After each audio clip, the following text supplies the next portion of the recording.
बिस्मिल्लाहिर्रहमानिर्रहीम। फरमान मुस्तफ़ा सल्लल्लाहु अलैहि वसल्लम जो शब जुमा रोज़ा जुमा मुझ पर 100 बार दुरूद शरीफ पढ़ेगा, अल्लाह पाक उसकी 100 हाजतें पूरी फरमाता है, 17 आखिरत की और 30 दुनिया की। सल्लु अला हबीब सल्लल्लाहु अलैहि मोहम्मद। मुस्कुराना अज़ीम सुन्नत मुबारक रशद अतारी न्यू रूहानी इलाज लेकर पेश खिदमत। एक वजीफ़ा लेकर आया हूँ।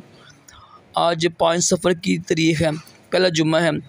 ये बड़ा मुजरब वजीफ़ा है, कुरान पाक की सूरत है। जो इंशाल्लाह मांगेंगे ना वो इंशाल्लाह मिलेगा, रिज़्क़ में बरकत होगी, खुशहाली आएगी और नसीब खुलेंगे इंशाल्लाह।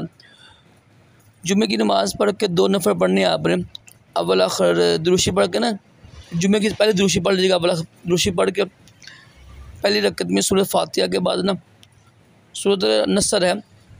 कुरान पाक जब खोलेंगे ना, अब आखिरी से बार जब यानी खोलेंगे ना, सूरत नास है ना, यानी आखिरी कुरान पाक जो सूरत नास है, सूरत नास है, उसके ऊपर सूरत फलक है, फिर सूरत खलास है, फिर सूरत तब्बत यदा है, उसके ऊपर है सूरत नसर इदा जाअ नसरुल्लाहि वल फतह। ये सूरत है, ये आपने ना 12 मरतबा पढ़नी है। पहली रकत में 12, दूसरी रकत में 12 मरतबा पढ़नी है और सलाम फिर कर फिर दुरूद पढ़ के दुआ करें, इंशाल्लाह दुआ कबूल होगी। जुमे के बाद 2 रकतें नफल पढ़ने हैं हाजत के। पहली रकत में सूरत नसर पढ़नी है 12 मरतबा, दूसरी में सूरत नसर पढ़नी है 12 मरतबा।